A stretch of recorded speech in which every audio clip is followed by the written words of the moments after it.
I quote somebody say that freedom has got enemies. Brilliant, thank you very much. But there's something that has no enemies, and that's a smile, right? So I'm gonna ask you just to look at the person next to you and smile at them. Just a little smile. Just look at them and say pizza. And say I love pizza. Thank you. Well, if art stopped to exist, how do I introduce myself? Within ourselves as human beings, we have something that can ignite a spark that leads to revolution. Revolution means freedom and happiness for everybody. I am from many, many, many, many places. I was born in Zambia. To get a picture of my personalities, think of a Swiss watch or clock, precise, punctual, and expensive. Now, this clock is dancing or twerking to a rhythm of Zambian and Malawian drums. You can stop imagining that. As time goes by, the Swiss clock now is wearing a very beautiful smile from Tanzania, that sprinkle of spiciness. I am a product of many, many experiences. Zambian, Malawian, Swiss, and somewhere else. Now, we all have got faces, and I have faces. I'm a theater artist, performer, actor, director, poet, dancer, and everything in between. I speak about 9 languages, and this morning I counted them with my fingers before my pizza breakfast. In these all languages, apart from German and English, the word art does not exist. There's no precise translation of the word art because art is not to be defined. Art is to be lived because art breathes in the stories that we carry on our shoulders. Art breathes in the noises, in the colors. Art is everywhere. It breathes in the silences that we dare to break. Silences. Imagine a world where there's no art for a second. Just imagine it. Boring, right? No music in the background, no paintings on the walls, no murals on the streets that make you pause and think, no performances that make us breathless, no films to make us laugh or cry or even sometimes question ourselves why we exist. Empty cinemas, empty galleries, empty museums. Think of that world. Horrible, right? It's like a Monday morning screaming, pizza is banned forever.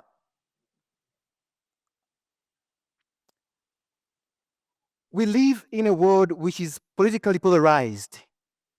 Them and us, blue and the red, pineapples and pumpkins, people and people, right and left, conservatives and liberals. So divided. But art brings us together. Art gives an opportunity to look into someone's eye and say, I feel what you feel. Everybody's screaming, everybody's angry. You are right, you are wrong. This is right, this is wrong. So why don't we all agree that the greatest enemy to humanity is pineapple on pizza? Let me take you to my childhood a little bit. I was born in a small mining town far away from Biel, next to a small river with lots of crocodiles.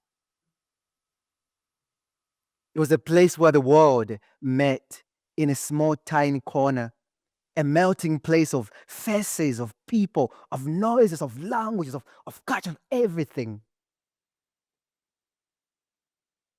We never cared about divisive politics. We shared everything with our neighbors. We shared salt, imagine. We shared sugar with our neighbors. We shared socks, shoe polish, blankets, toothbrushes. There are rumors that our parents even share their partners, but there's no information yet. We danced to the music that we never understood. We played football through the dust and laughed as if the sun would never set again.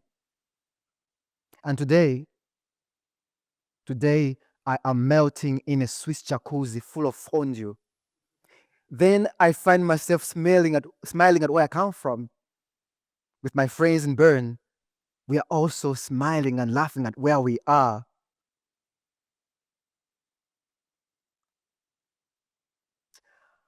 Art is like a class clown. No offense to the clowns, professionally, also metaphorically, because a clown rebels. It pokes fun at power and holds a mirror onto our face to show us the worst, the best, or sometimes in between. Unlike most political systems, for their talk of unity, they are deeply rooted in division. But art is like pizza. It brings everybody together and enjoy it. Art is a fight. The greatest political achievements in history were not only achieved by beautiful political statements or speeches or policies, no, but also by art. Think of Bob Marley, One Love. You know that song? Beautiful. Think about Picasso's searing portrayal of the horrors of the war. Think about Bob Dylan's song at the civil rights movement in America. Think about Tupego Chisiza in Malawi in 2011, where he was arrested on the stage by armed police officers because his performance had poked fun at the government and the president didn't like it. So art speaks and whispers into the ears of the oppressed. It roars like a lion in the face of the powerful. So imagine a world where we just lost art. We woke up one morning, there's no pizza, no Italian restaurants, nothing at all. We would be left talking about each other, at each other, and not with each other. Every conversation would be turned into a debate. You are wrong, I am right. You are wrong, I am right. No, you are wrong, I am right. I am the way, I'm the truth, I'm the light. Listening to our own voices. No nuance, no empathy, no room for us to make mistakes and learn as human beings. Art helps us connect with something beyond our political identities. It's like the universal truth that pineapple on pizza is just a horrible thing to do in life. Art forces us to connect beyond the talking points, the headlines which we every day read.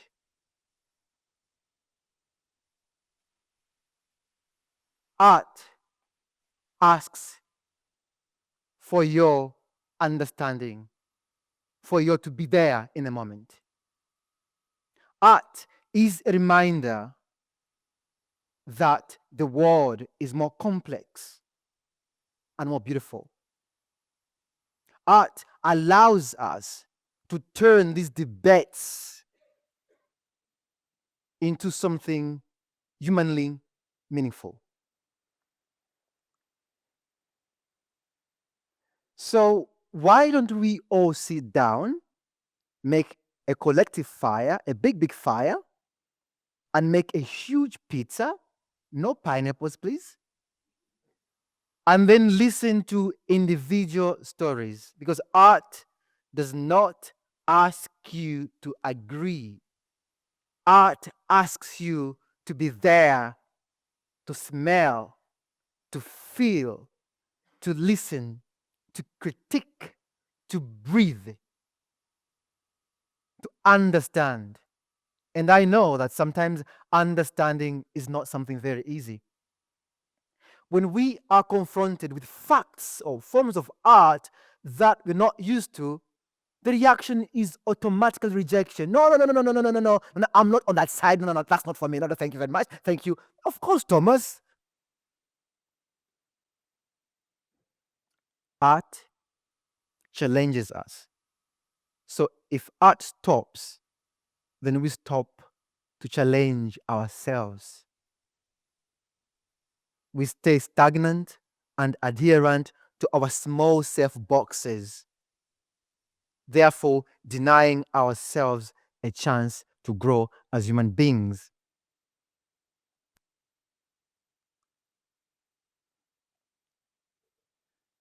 I believe that there's no change that can be manifested without art. So imagine a world where every conversation is turned into a debate. Imagine that. Imagine a world where every disagreement is an attack. A world where every difference in an opinion is a declaration of war. Imagine that world. We are living that world right now. We are walking that world now. We are breathing that world now. But luckily, art says, let's make another pizza without pineapple and enjoy it together. So, what is the real question, if I may ask? If today or right now art disappeared, would we be able to see humanity within the people that we disagree with? Would we be able to listen to a voice that is normally not heard? Would we be honest to critique our voices, our values, our politics, our assumptions, and frame one question: that what are we missing? What else is there beyond my line of belief? So, what's the future? If art stopped to breathe now, we would have no ways and means of connecting with each other. We would lose what it means to be a human being. In this very divisive world, the question is not what comes when there's no art. The question is rather what remains with us as human beings. Now, I've got a last task, which means just turn to your neighbor, a person next to you, and ask them what kind of art they like.